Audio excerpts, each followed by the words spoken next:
Hello दोस्तों, आज के इस वीडियो में हम बात करेंगे ह्यूमन रिप्रोडक्शन के बारे में। देखेंगे किस तरह से न्यू इंडिविजुअल प्रोड्यूस होते हैं, किस तरह से मेल के अंदर स्पर्म प्रोडक्शन होता है, फीमेल के अंदर ओवम किस तरह से प्रोड्यूस होते हैं, किस तरह से जो स्पर्म मेल के अंदर प्रोड्यूस हुआ है वो फीमेल के जेनिटल ट्रैक में पहुंचता है, फिर वहां से वो किस तरह से ओवम को फर्टिलाइज करता है, फिर किस तरह से जो फर्टिलाइजेशन के बाद वो जाइगोट में कन्वर्ट होता है, फिर किस तरह से मोरूला में बनता है, फिर वो ब्लास्टोसिस्ट में बनता है, फिर वो यूट्राइन बॉल के साथ चिपकता है नरिशमेंट के लिए, फिर किस तरह से वो जो ब्लास्टोसिस्ट है वो इम्ब्रो में कन्वर्ट होता है, फिर किस तरह से वो बेबी में डेवलप होता है। ये सारी टॉपिक है इस वीडियो में हम कवर करेंगे। तो सबसे पहले हम बात करते हैं रिप्रोडक्शन के बारे में। रिप्रोडक्शन का मतलब होता है ability to produce individual of the same species. Same species के इंडिविजुअल को प्रोड्यूस करने की जो एबिलिटी होती है उसको रिप्रोडक्शन कहते हैं। जैसे कि जो फीमेल होती है उसके अंदर जो एग होता है और मेल होता है उसके अंदर जो स्पर्म होता है, जो फीमेल इसके अंदर जो एग होता है और मेल जो इसके अंदर स्पर्म होता है, ये आपस में मिलके जाइगोट का ये आपस में मिलके फर्टिलाइजेशन करते हैं, जिसके बाद ये जाइगोट का फॉर्मेशन हो रहा है और उसके बाद न्यू इंडिविजुअल किस तरह से बन जाता है, ये रिप्रोडक्शन कहलाता है। पहला देखेंगे हम गेमेटोजेनेसिस, फॉर्मेशन ऑफ गैमेट। किस तरह से मेल के अंदर स्पर्म बनता है, फीमेल के अंदर ओवम बनता है।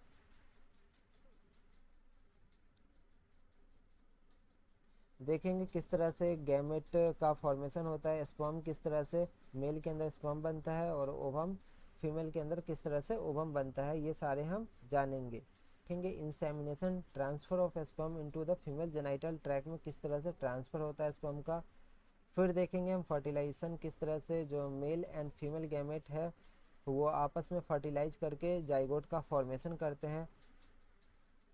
जो ये मेल गैमेट है और ये फीमेल गैमेट, जो मेल गैमेट स्पर्म है, ये फीमेल गैमेट एग है, ये दोनों आपस में किस तरह से फर्टिलाइज करते हैं और जाइगोट का फॉर्मेशन करते हैं। फिर वो जो जाइगोट होता है एम्ब्रो में किस तरह से कन्वर्ट करता है, फिर हम देखेंगे किस तरह से ये बेबी बनता है, ऑफ स्प्रिंग बनता है। फिर हम देखेंगे इम्प्लांटेशन, किस तरह से ये ब्लास्टोसिस्ट के फॉर्म में जाके यूट्राइन वॉल के साथ अटैच हो जाता है। ये जो ब्लास्टोसिस्ट के फॉर्म में ये जो यूट्राइन वॉल है इसके साथ किस तरह से अटैच हो जाता है। फिर उसके बाद हम देखेंगे गैस्टेशन, किस तरह से ये एम्ब्रियोनिक डेवलपमेंट होता है, किस तरह से जो फर्टिलाइजेशन हुआ उसके बाद जाइगोट बना, जाइगोट के बाद 4 सेल स्टेज, फिर मोरूला बना, फिर ब्लास्टोसिस्ट, ये जाके अटैच हो गया यूट्राइन वॉल के साथ।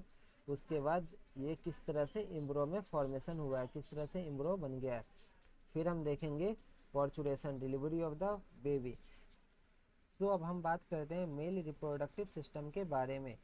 In adult each testis is oval in shape with a length of about 4 to 5 centimeter length and width is about 2 to 3 centimeter।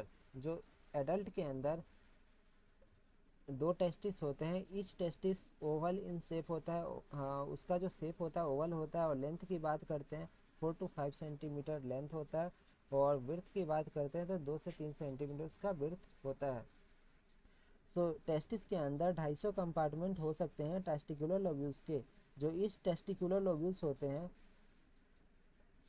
Etch testicular lobules ये इंटेस्टाइनल स्पेस कंसिस्ट करता है और seminiferous tubules consist करता है। Intestinal space, इसके अंदर जो होते हैं स्मॉल ब्लड सेल्स होते हैं, इंटेस्टाइनल सेल्स जिसे लैडिंग सेल्स भी कहते हैं, वो पाए जाते हैं इंटेस्टाइनल स्पेस में, जो कि सेक्रेट करते हैं टेस्टिकुलर हार्मोन्स, एंड्रोजन सेक्रेट करते हैं लैडिंग सेल्स।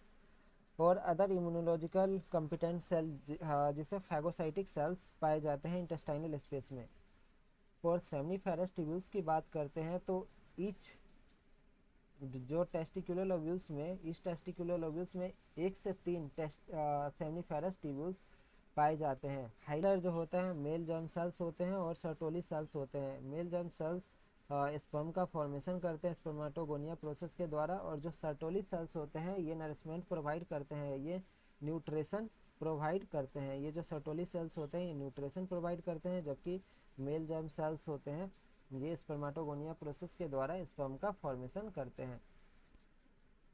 जैसे कि हम यहाँ पे देख सकते हैं जो टेस्टिस के अंदर ये जो कंपार्टमेंट है ये जो कंपार्टमेंट ये टेस्टिकुलर लोब्यूल्स है, और ये जो हाईली क्वाइल्ड है ये सेमनीफेरस ट्यूब्यूल्स है।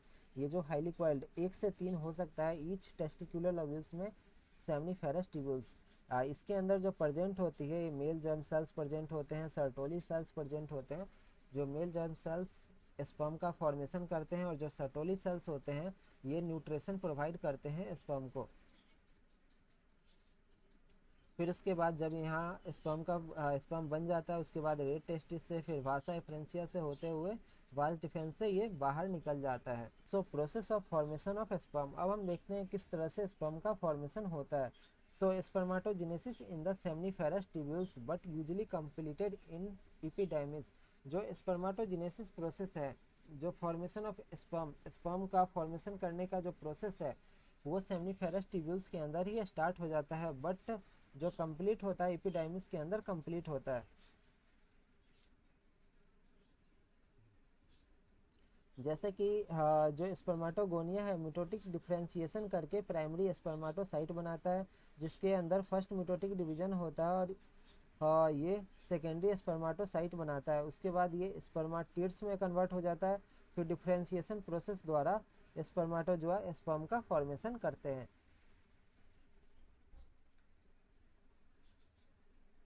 इस तरह का जो स्पर्म का फॉर्मेशन होते हैं, इसके अंदर जो बाहर का जो मेम्ब्रेन है ये प्लाज्मा मेम्ब्रेन है, और ये जो ब्लैक सा स्ट्रक्चर है ये एक्रोजोम है, जो कि फिल्ड विद एंजाइम्स होते हैं। इसके अंदर एंजाइम भरे होते हैं जो कि फर्टिलाइजेशन में हेल्प करता है। फिर ये जो इसका न्यूक्लियस ये है, फिर ये इसका नेक है, स्पर्म का नेक है, ये मिडल पीस है, ये माइटोकॉन्ड्रिया है जो कि एनर्जी प्रोवाइड करता है मोटिलिटी के लिए।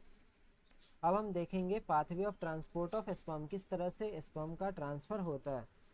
सेमनीफेरस ट्यूब्यूल्स के अंदर जो स्पर्म बना है वो सबसे पहले रेड टेस्टिस के अंदर आता है, जो कि टेस्टिस के अंदर ही प्रेजेंट होता है। फिर उसके बाद ये वासा एफ्रेंसिया के अंदर आता है, जहाँ से ये टेस्टिस को छोड़ता है। उसके बाद एपिडर्मिस के अंदर आता है ये ना स्टोरेज करना स्पर्म का।